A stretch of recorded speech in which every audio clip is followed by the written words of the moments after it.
This is an examination of the hidden human condition. This is the Hidden Killers Podcast with Tony Bruschi. We are talking with defense attorney Kaylee Turin today. Wanted to get some of your perspective from a defense attorney standpoint in terms of watching the train derailment and explosion of the Lori Vallow Daybell case in terms of her defense. How do you think this is going? Because it's looking pretty damning. What has been standing out to you from your perspective being a defense attorney? Well, I think the recent one with her DNA being found on the tape, I mean, as a mother, I think it's horrific. This whole case is horrific just for, a human perspective, a mother perspective. And I think that, it is just not going well for her. Yeah. I think with everything, it's just so damning. I think we're on day 21 of testimony from the state. Yeah. It just keeps going. And it's like, when is this going to stop? And, I think she's very lucky that the state had a slip up and the death penalty is off the table. Yeah. Because if not, she could have been looking at that seriously. And very much so. I mean, the testimony is so damning. Is there any wiggle room here with the hair? Because there was a piece of hair that was found on a piece of duct tape that was wrapped around JJ's mouth when he was asphyxiated and killed. But my only thought on this, and in no way am I trying to stand up for Lori Vallow, but my thought is, if I go into the junk drawer in my kitchen right now and I grab the duct tape out of it, I can almost guarantee, and I'm bald, there's probably a piece of hair on it from me in some way, shape, and probably everybody in my house, if they've ever at some point used it, just because you look at duct tape and if it's been around for a while, it does that. There seems to be like a possible explanation why it could be there if they're using the duct tape from the junk drawer. It certainly doesn't explain why her child was duct tape and bound in her boyfriend's backyard. But at the same point, it doesn't necessarily place her there in a very solid way, does it? Not in a very solid way, but I think it's like, okay, how many times are we going to say, oh, it's a coincidence this time. This is a coincidence. It all just starts leading up to, you probably did it or you probably didn't do it. There's only so many times that jurors can justify, well, maybe, it was a mistake. Yeah. Kind of thing. So, jurors aren't stupid. They know, like, okay, let me think to my junk drawer with the duct tape. Okay, the hair. But let's look at all this other stuff, Yeah. What did you make of the defense? I'm just trying to get a weight on how, it's got to be a horrible job being the defense of Lori Vallow. But trying to find error, if you will, in the testimony in the recent days about the DNA when they were cross-examining the experts of the DNA laboratory that was explaining how it's like 1 in 72 million or billion. It was a crazy number. I think it was 72 million of this possibly being someone else's, but then questioning her education, questioning, well, what about only these couple of strands here? I get the strategy was, well, let's confuse the jurors because they don't quite understand how this works. But when it comes down to it, it's 1 in 72 million odds. Is this them really just trying to throw stuff at the wall and seeing what sticks? Or is this like a legitimate strategy here?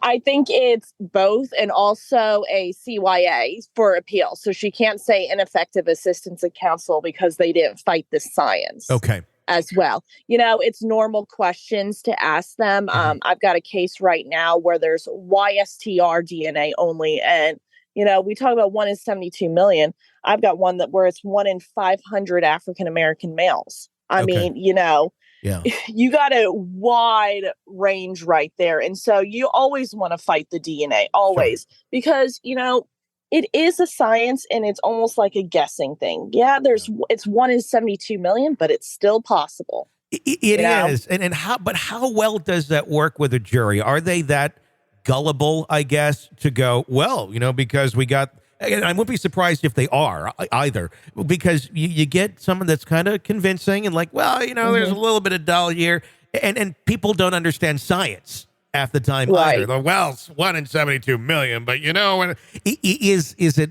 is it effective to kind of go down that route, and does that seed of doubt work, even though you have solid science behind it with such a staggering statistic?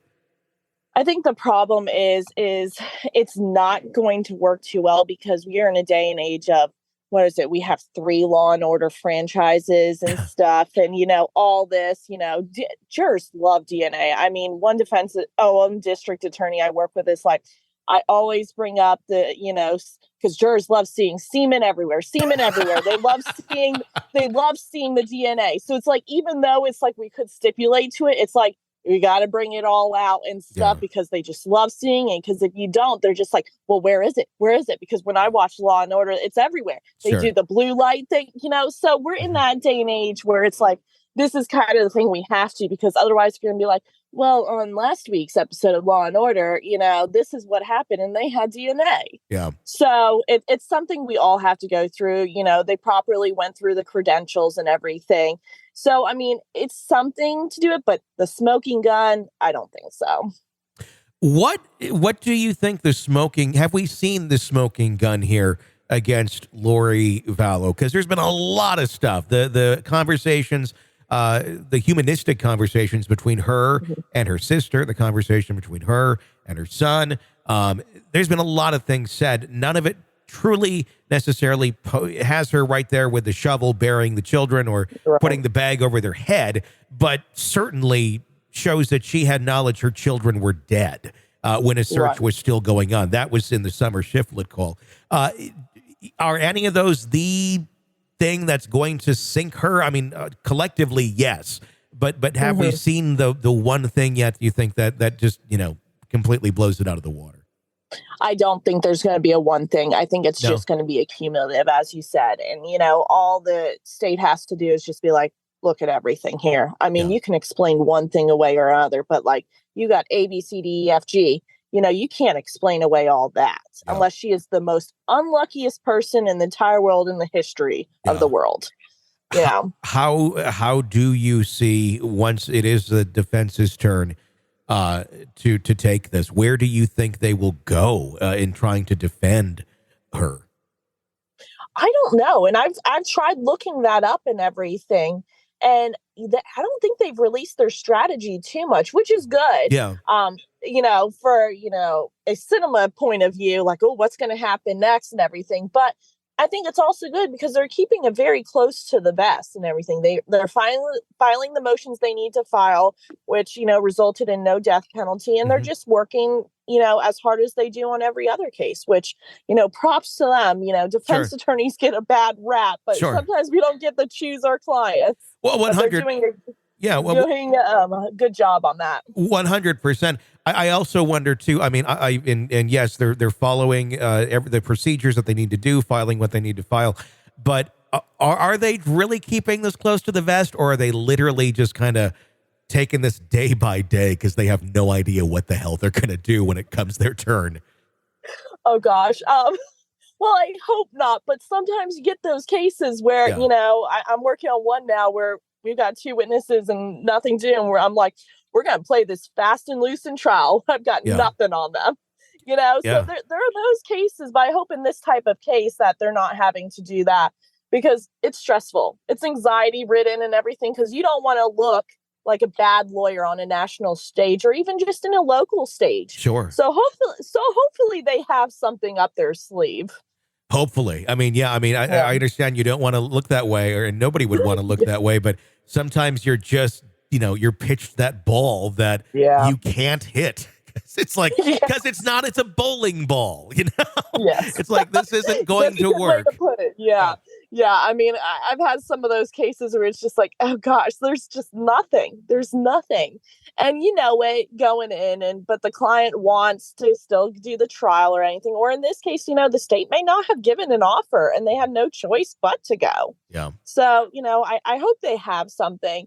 I'm split. I'm kind of rooting for them, but then not really. Sure. So, From a human aspect, it's like, Yeah. yeah, she's guilty as hell. But from a professional aspect, it's like, if you can pull this off, you guys win the defense attorney of the year if you somehow get this person off. Exactly. I mean, we're used to losing and stuff. So when we can win some, it's like, oh my gosh, this is amazing. Well, with this story, it changes so dramatically, and we keep learning more and more. And nothing would surprise me at this point. Oh yeah, me too. It's interesting to see what's going to come. I'm not sure how many more weeks they have. I feel like I want to say 3 more weeks of testimony and the case going on. I hope not that long, because that's a long trial. Yeah. But they estimated we'll be roughly waiting on pins and needles. I think they estimated well on this. I think they estimated up to 10 weeks, but we shall see. Yes, we will definitely see. This is an examination of the hidden human condition This is the Hidden Killers Podcast. with Tony Bruschi. Haley Turin, thank you so much for your insight into this case. We're following them all for you. Press subscribe wherever you download podcasts. So you don't miss any breaking updates and discussions on the cases that we have for you right here. I'm Tony Bruschi. Stay with us.